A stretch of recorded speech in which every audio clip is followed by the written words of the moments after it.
الجار الجار الجار نن پجامو کی نزایگی نو ورته نصیب شل خوشالی او ډیر خوندنا د نوې ژوند مبارک شه مبارک شه رب دې همیش لري د دې خوشاله زړونه الجار الجار الجار اسف الله ډیر زیات خوشحال دی نو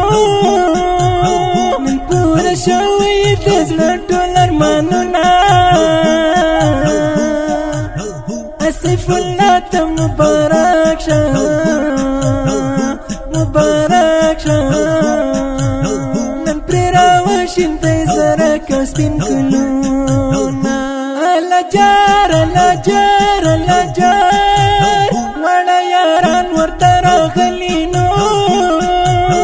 ورته تحفه کې دې راوړي امیلونه ښکلې محفل ښکلې فضا ده ای فضا ده ورته رادرومي طالبانو کته